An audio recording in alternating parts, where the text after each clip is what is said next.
The kingdom of Jesus, because it is spiritual, transcends the earthly. Just as Jesus' royal power and rule is not derived from anything here on or of the world, so his kingdom does not derive anything of its nature from or of the world. The kingdom is certainly in the world, since the kingdom of Jesus is made up of the souls of those who believe. Even so, it is not of it. We could think of the many times Jesus spoke, beginning what the kingdom of heaven is like. To what shall I liken the kingdom of heaven? And he speaks of the pearl of great price, the buried treasure, the mustard seed. He speaks of what is important, right?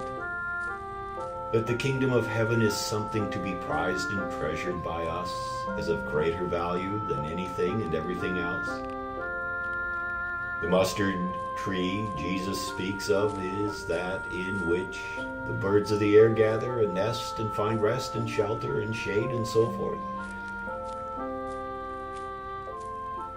Just quickly in thinking about that, Jesus doesn't specify any particular type of bird, right? The birds of the air. And so, in a very, very broad sense, the kingdom of heaven makes no distinction between nations. In other places, Jesus speaks of how difficult it is for a rich person to enter the kingdom of heaven, and why? Because most often, a person's heart, soul, spirit is centered on and trusts in the riches. Jesus does not take riches into account. You can't buy your way in. After Jesus had fed the 5,000, they wanted to take Jesus and set him up on the throne. Why not? Their thinking was no one would go hungry, and if he could feed everyone, think of everything else he could do.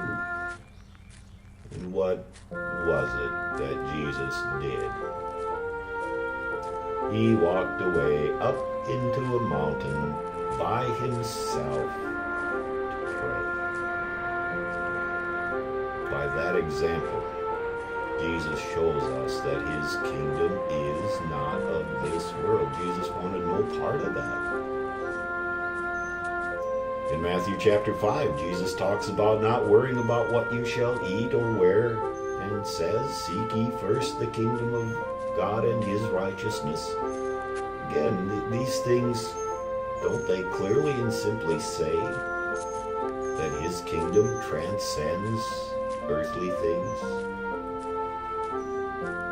So to make the kingdom of Jesus earthly as though you are what you are, who you know, what nationality you are, what denomination you are, what type of clothes you wear, and so forth and so on,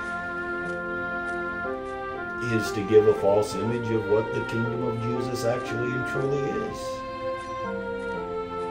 It is not of those things, not of this world, doesn't derive its being and its nature from this world.